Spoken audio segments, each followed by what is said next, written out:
திரைப்படத்தை நம்பி தலைவர்களை தேர்ந்தெடுக்கக்கூடிய மாநிலம் என்று விமர்சித்த காலம் மாறி போய்விட்டது.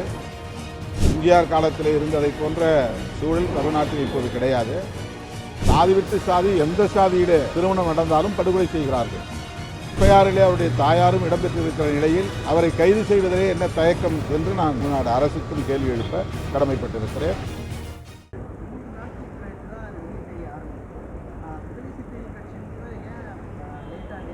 எது சம்பந்தமா? இல்லை உடனே 3 நாள் இல்லையா? இதில் சின்ன அளவு பெரிய அளவு போராட்டம்லாம் இல்லை, கிடையாது. சம்பவம் நடந்த உடனே தகவல் கிடைச்சிருச்சு. 3 நாள்லாம் கிடையாது. அது முன்னாடி ஏதாவது அங்கே வாக்குவாதம் நடந்திருக்கலாம், பிரச்சனை நடந்திருக்கலாம். படுகொலை நடந்த உடனே தகவல் வெளியாகிவிட்டது. விடுதலை சிறுத்தைகள் தான் உடனே அந்த செய்தியை வெளிக்கொண்டு வர்றோம். உடனடியாக காவல்துறை அதிகாரிகளை சந்தித்து இது தொடர்பாக கோரிக்கை எழுப்பியது விடுதலை சிறுத்தைகள் தான். நாடாளுமன்ற கூட்டத்தொடர் நடந்து கொண்டிருக்கிற சூழலில் உடனே வர இயலாத நிலையில் இப்போது நான் டெல்லியிலிருந்து வந்திருக்கிறேன். அடுத்த விமானத்தில் தூத்துக்குடி சென்று பாதிக்கப்பட்ட கவின் குடும்பத்தினரை சந்திக்க உள்ளேன். மாலை 3 மணி அளவில் எனது தலைமையில் நெல்லையில் ஆர்ப்பாட்டமும் விடுதலை சிறுத்தைகள் கட்சியின் சார்பிலே நடைபெறுகிறது.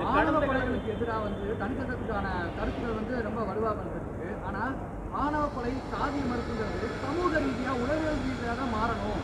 வெறும் சட்டத்தினால இதை மாற்ற முடியாதுங்கிற கருத்துல நீங்கள் எப்படி பார்க்குறீங்க? ஏன்னா ஆண்டுகள் மாறிக்கிட்டே வருது, பெயர்கள் மாறிக்கிட்டே வருது, ஆனால் இந்த சம்பவங்கள் மட்டும் மாற மாட்டேங்குது. இதை நீங்கள் எப்படி பார்க்குறீங்க? சட்டம் ஒரு தடுப்பு நடவடிக்கைக்கு பயன்படக்கூடிய ஒரு கருவி. அதுவே இன்னும் இயற்றப்படவில்லை. அதுவே உளவியல் ரீதியாக ஆளும் தரப்பிலே அல்லது அதிகார வர்க்கத்திலே ஒரு தயக்கம் இருக்கிறது. இப்படி ஒரு கொடூரம் நடக்கிறது, இந்தியா முழுக்க நடக்கிறது. பெற்ற பிள்ளையை கூட கொடூரமாக படுகொலை செய்யக்கூடிய அளவுக்கு பெற்றோரின் உளவியல் இருக்கிறது. இதை ஒரு தேசிய அவமானமாக கருத வேண்டும். சாதி விட்டு சாதி திருமணம் செய்வதற்காக தாம் பெற்ற பிள்ளையையே கொடூரமாக கொலை செய்யக்கூடிய அளவுக்கு பெற்றோரின் உளவியல் இருக்கிறது என்றால் எந்த அளவுக்கு இங்கே சாதி எல்லோரையும் மனநோயாளிகளாக ஆக்கி வைத்திருக்கிறது என்பதை உணர முடிகிறது. இப்படிப்பட்ட ஒரு சூழலிலே இதற்கு சட்டம் இயற்றுவதற்கு என்ன தயக்கம்? சட்டத்தை நடைமுறைப்படுத்துவது அது வேறு. 1989 வன்கொடுமைகள் தடுப்பு சட்டம் வந்தது. ஆனால் அதை நடைமுறைப்படுத்துவதற்கே 10-15 ஆண்டுகள் பிடித்தன.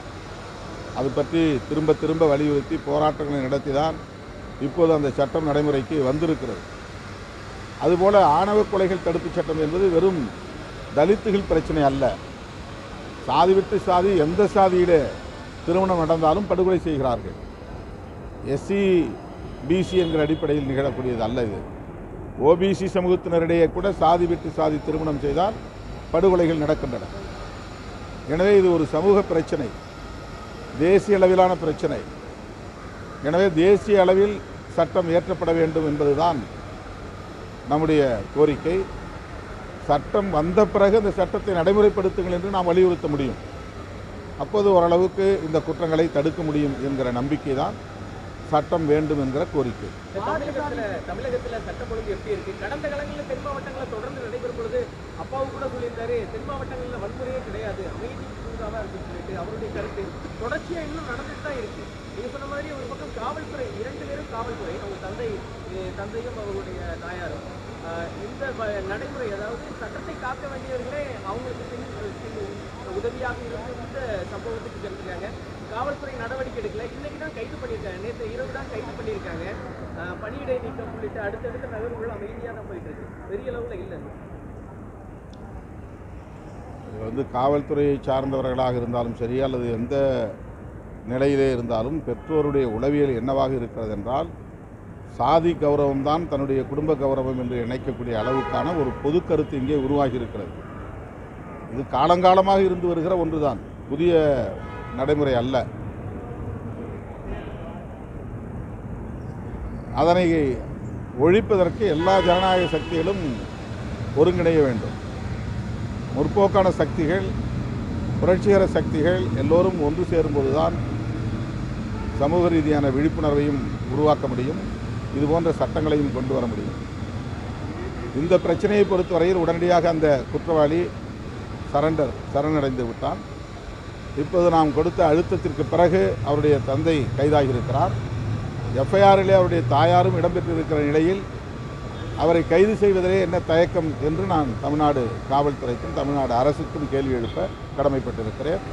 தமிழ்நாடு அரசு எஃப்ஐஆரில் உள்ள குற்றவாளிகள், குற்றம் சாட்டப்பட்டவர்கள் கைது செய்யப்பட்டு விசாரிக்கப்படும் போதுதான் புலனாய்வு முழுமை பெறும். குற்றங்களை அல்லது ஆதாரங்களை கலைக்கிற முயற்சி இருக்காது. பொதுவாக மாற்று சாதியில் காதலிக்கிறவங்க வந்து பெரியெடுத்த பெண்களை வந்து வளர்ச்சி போகிறதுக்காக நல்ல செட்டில் இது போதும் நினைக்கிறேன். ஒரு டிபேட் மாதிரி பண்ண முடியாது.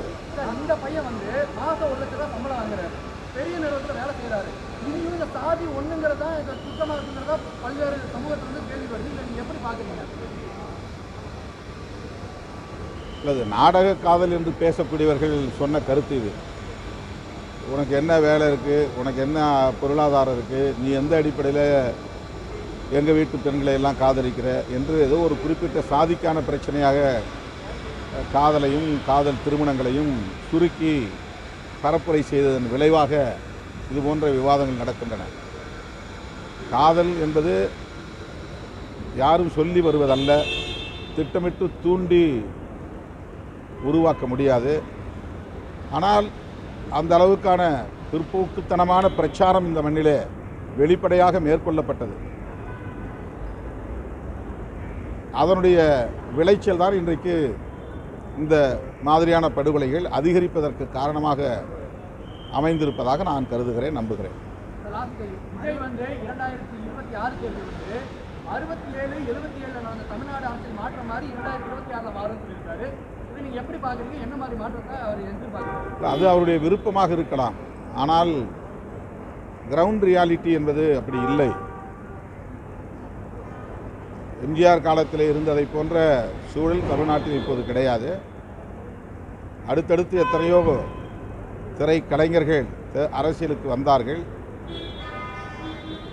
பெரும் செல்வாக்கோடு வந்தார்கள்.